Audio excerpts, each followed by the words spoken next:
বিজ্ঞ আদালত এটা বিবেচনা করেছেন, বিবেচনা করে আমলে নিয়েছেন, আমলে নিয়ে আজকে আদেশ দিয়েছেন যে ওই সময়ে যে রিপোর্টগুলো পুলিশ দিয়েছেন সবগুলো ত্রুটিপূর্ণ ছিল এবং যে পিবিআই যে তদন্ত করেছে সেই তদন্ত সঠিকভাবে করা হয় নাই।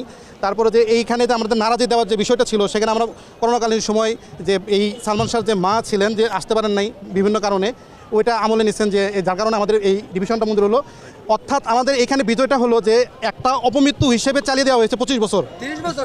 না, প্রথমে 25 বছর হলো যে আপনার রিপোর্ট দেওয়াতে 25 বছর তারা ব্যয় করেছেন। এই 25 বছর আমাদের বক্তব্য ছিল যে 25 বছর তারা ব্যয় করেছেন যে এই হত্যার আলামত নষ্ট করার জন্য। কিন্তু আজ আদালত যখন আমাদের রায় দিয়েছেন আমাদের পক্ষে যে এটা আসলে একটা হত্যা মামলা, তার মানে এই 25 বছর তারা যে সময় ক্ষেপণ করেছেন এবং ভুল রিপোর্ট দিয়েছেন, যে সঠিকভাবে তদন্ত করেন নাই, সেটা আজকে প্রমাণিত হয়েছে। এখন পরবর্তী সময়ে এই মামলার যে প্রধান আসামি যে সামিরা হক এবং আজিজ মোহাম্মদ ভাই 2 নম্বর আসামি, ডন সহ অন্যান্য যারা আসামি আছেন তাদের প্রতি ব্যবস্থা নেওয়ার জন্য আদালত এক নির্দেশনা দিয়েছেন এবং পিবিআইকে নির্দেশনা দিয়েছেন পরবর্তী আবার এটা করার জন্য, এজাহারভুক্ত করার জন্য এবং তদন্ত করার জন্য কপি যত দ্রুত সম্ভব আজকে আদালত পাঠানোর জন্য নির্দেশ দিয়েছেন। তার মানে আমরা এখন আশাবাদী যে এই যে 25 বছর কিংবা 30 বছর আমরা যে অপেক্ষা করলাম, এই কালক্ষেপণ হলো, এখন এটা শেষ হয়ে যাবে। এখন আমরা সঠিক বিচার পাবো এবং সঠিক তদন্ত হবে।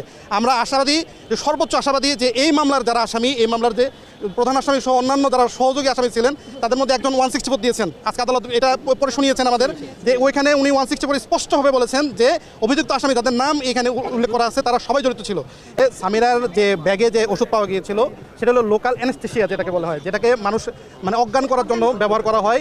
আর এটা মাত্রাতিরিক্ত হয়ে গেলে সেটাকে হৃদরোগ জনিত কারণে সে মানুষ মারা যেতে পারে, হৃদরোগ বন্ধ হয়ে যেতে পারে।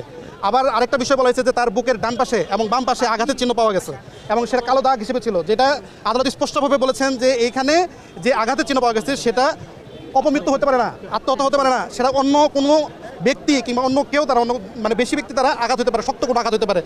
আমাদের বক্তব্য আদালত বলছেন যে এখানে ত্রুটিপূর্ণ ছিল, তাদের অবহেলা ছিল, কিন্তু আমাদের বক্তব্য হলো এই অবহেলার পিছনে কারো হাত ছিল, যারা এটা করিয়েছেন, যারা হত্যাকারী। আদালত এটা বারবার বলেছেন যে যারা হত্যাকারী তাদের পক্ষে রিপোর্ট দিয়েছেন, তার মানে তারা কোনোভাবে এটা জড়িত ছিল, তারা এই তথ্যগুলো দিয়েছেন।